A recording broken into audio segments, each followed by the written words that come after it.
Assalamualaikum warahmatullahi wabarakatuh. Perkenalkan, nama saya Anggi Rasa Putri, mahasiswa kebidanan Fakultas Ilmu Kesehatan Universitas Borneo, Tarakan. Baik, pada kesempatan kali ini saya akan menjelaskan sedikit materi mengenai obat-obatan yang digunakan dalam kebidanan. Baik, yang pertama yaitu adalah obat ototonika. Apa itu obat ototonika? Obat ototonika adalah suatu zat yang dapat meningkatkan kontraksi pada uterus.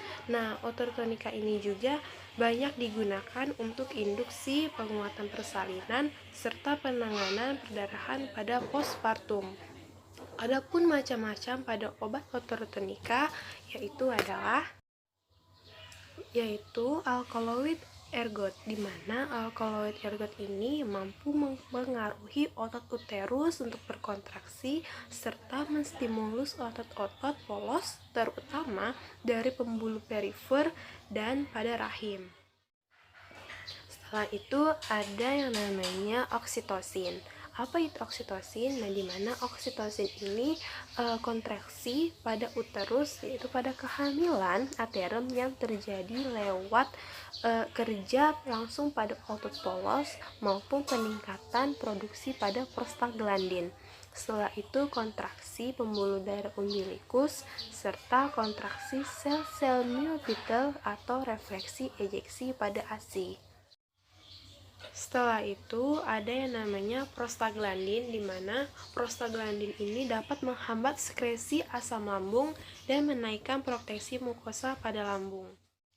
Selanjutnya yaitu alkaloid ergot dapat diberikan secara oral dan juga dapat diberikan secara intravena atau juga dengan cara intramuskuler, di mana dengan cara oral ini dapat diberikan 2-4 kali sehari selama 2 hari. Setelah itu IF atau IM dapat diberikan selama 2-4 jam apabila terjadinya perdarahan hebat. Setelah itu alkaloid ergot juga obatnya itu ada metal ergometrin, metal ergometrina, hidrodon maleat, serta metergin. Setelah itu ada yang namanya oksitosin, di mana oksitosin ini dapat diberikan secara intravena dan juga dapat diberikan secara intramuskuler, di mana intravena yaitu diberikan 1-2 mili untuk per menitnya. Jika pada intramuskuler itu diberikan 10 sampai setelah lahirnya plasenta. Adapun bagian dari oksitosin yaitu ada dekatosin, induksin, ada matosin, patogin, sontosin, dan oksepar, dan juga ada yang namanya diasinon. Setelah itu pada prostaglandin, di mana prostaglandin ini dapat diberikan secara per oral proteksi GI terapi AINS yaitu sampai 200 desigram yang dapat diberikan bersama makanan. Setelah itu juga dapat dan bentuk kesediaannya berupa tablet, ada berupa 100-200 desigram. Adapun prostaglandinnya itu berupa gastrul, yaitu misoprostol 200 mg atau per tablet. Setelah itu ada sitotek, noprostol, dan sitostol. Baik, selanjutnya saya akan menjelaskan mengenai indikasi, kontraindikasi maupun efek samping dari obat alkaloid ergot, oksitosin maupun prostaglandin. Yang pertama yaitu indikasi dari obat alkaloid ergot.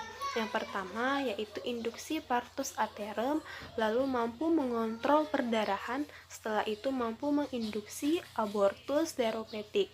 Lalu setelah itu ada oksitosin, di mana indikasinya yaitu mampu menginduksi partus aterem dan juga dapat mengontrol perdarahan dan dapat menghilangkan bengkak pada payudara.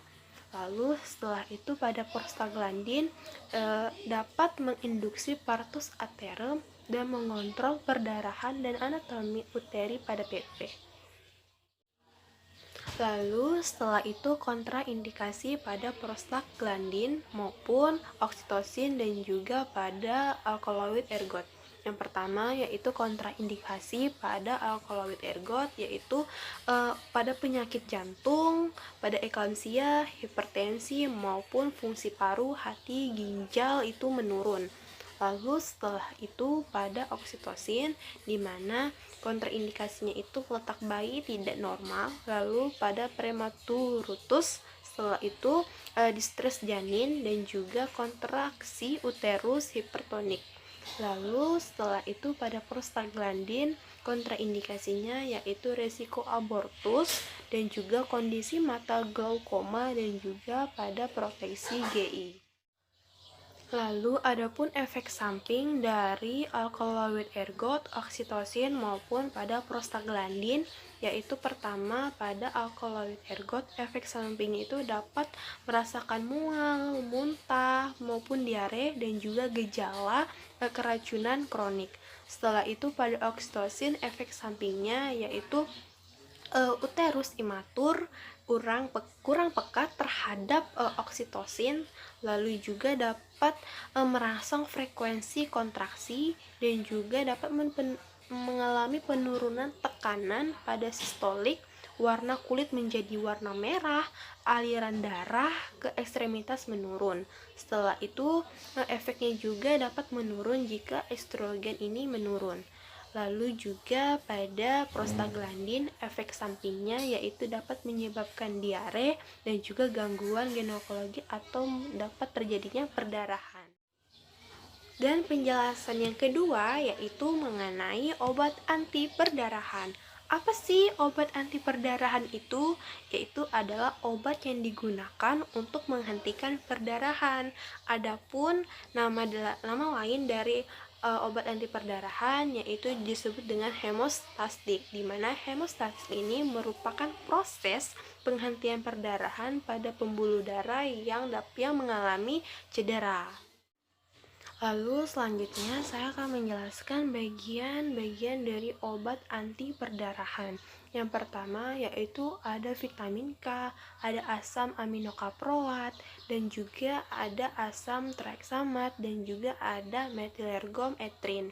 Dan di sini saya juga akan menjelaskan mengenai mekanisme kerjanya, indikasi, kontraindikasi, mekanisme dan juga efek samping dari obat tersebut, dan juga ada berupa dosis dan juga kesediaan obat dari anti perdarahan tersebut.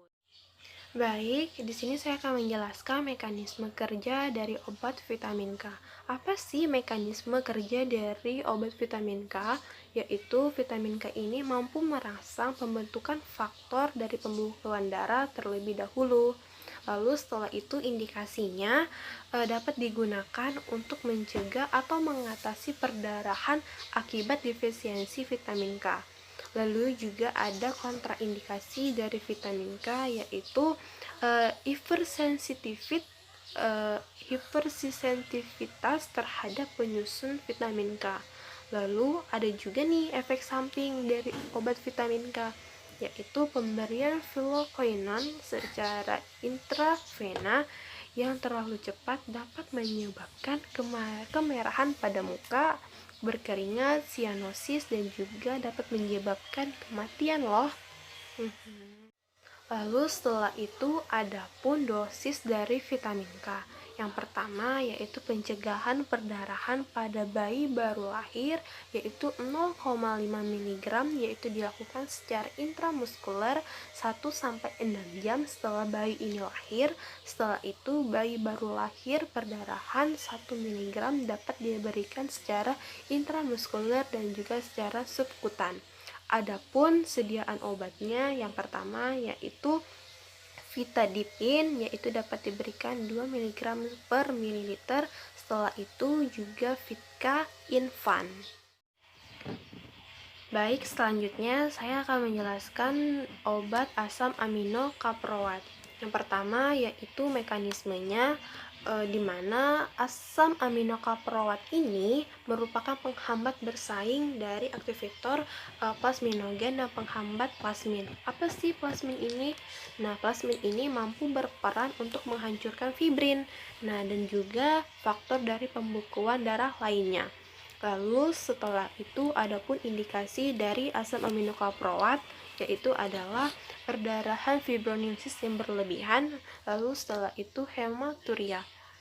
Lalu adapun kontraindikasi dari asam aminokaproat yaitu nyeri otot sendi, hidung tersumbat, nyeri pada perut, mual dan muntah, dan juga nyeri pada punggung.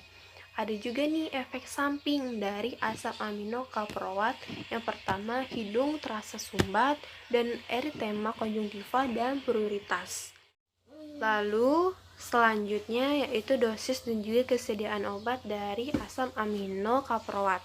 Nah, dosis dari asam aminokaproat ini yang pertama diberikan setiap 4 jam sampai maksimum 30 gram per harinya selama 5 hari untuk menstabilkan pembentukan pembekuan darah sehingga dapat menurunkan risiko perdarahan ulang. Lalu setelah itu apa sih sediaan obatnya? Yang pertama berupa tablet, kapsul, dan juga injeksi.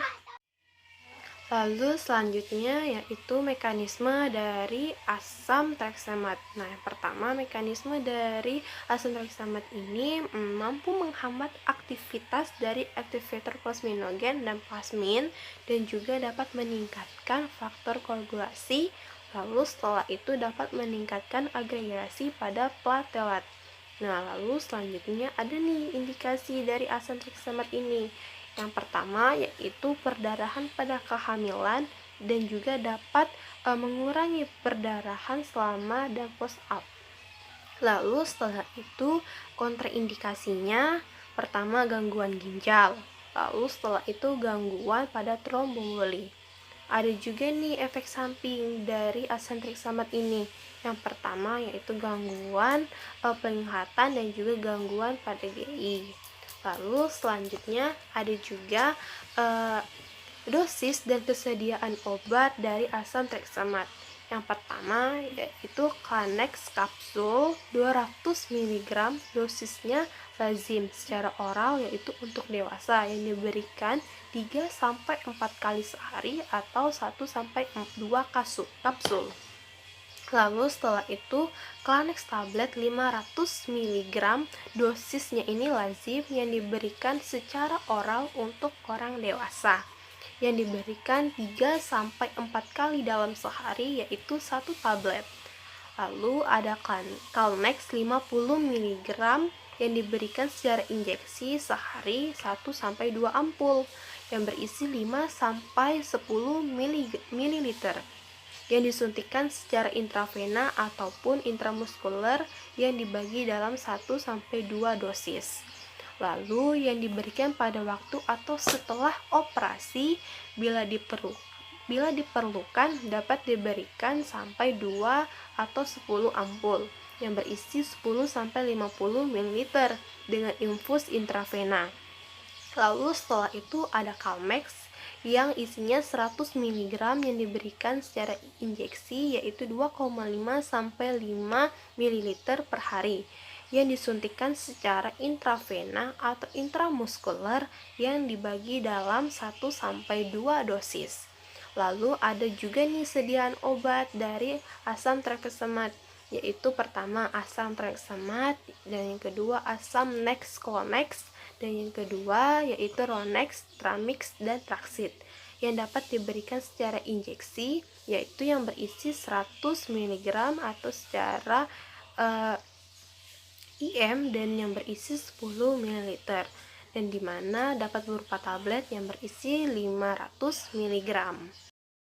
Lalu selanjutnya yaitu metergilergometrin, di mana mekanisme dari metergilergometrin ini yang pertama yaitu menstimulus otot polos pada rahim dan vaskuler agar dapat berkontraksi.